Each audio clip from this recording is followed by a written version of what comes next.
Il nous manquait sur Pontarlier un espace qui puisse être multi-activité, multifacette.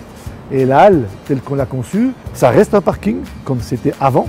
Ça va redynamiser la fréquentation hivernale du marché, de réaliser des manifestations, des événements publics. On va pouvoir accueillir 2 000 à 3 000 personnes sans aucun risque d'annuler parce qu'on sera sur un espace ouvert. C'est vraiment un outil de vie intramuros, centre-ville, multi-activité.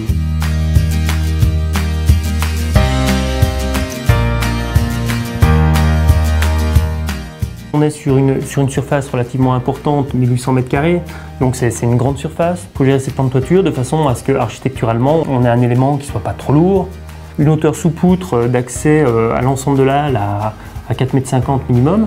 On a fait le choix d'ouvrir en fait cette charpente, ce qui lui donne un petit peu une forme un petit peu asiatique. Ça nous apporte un petit peu plus de légèreté. On a utilisé des poteaux métalliques encastrés en pied qui assurent la stabilité globale du bâtiment pour libérer complètement les espaces. Bois métal, mais avec une expression très forte du bois, une volonté effectivement dans une commune forestière telle que Pontarlier, montrer la matière. En fait, on a voulu faire de ce projet un projet exemplaire. Dans la ville, qui possède la plus importante forêt donc de résineux du Doubs, utiliser finalement une ressource locale. La charpente, elle est constituée à partir de bois appartenant à la forêt communale de Pontarlier.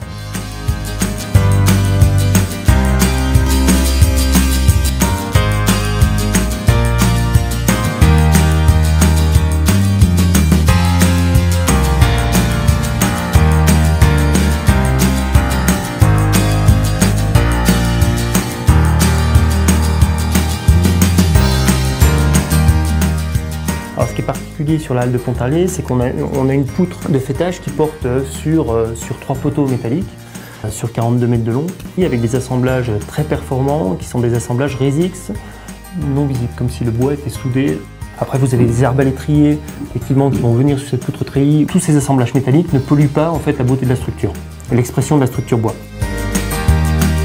Toute notre structure est dessinée en 3D. Sur la base de notre fichier 3D, on va faire d'autres fichiers qui s'appellent des fichiers de transfert machine qui vont permettre de fabriquer l'ensemble de la structure.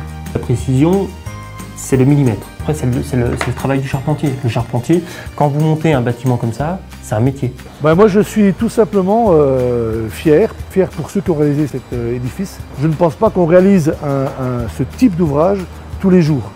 Quelque chose qui est symbolique et qui démontre tous les savoir-faire qu'on a sur notre territoire. C'est impressionnant ce chantier comme il a fait parler de lui. Tout le monde parle la halle. Je suis persuadé que dans 2, 3, 4 ans, on se demandera comment on a fait avant la halle couverte.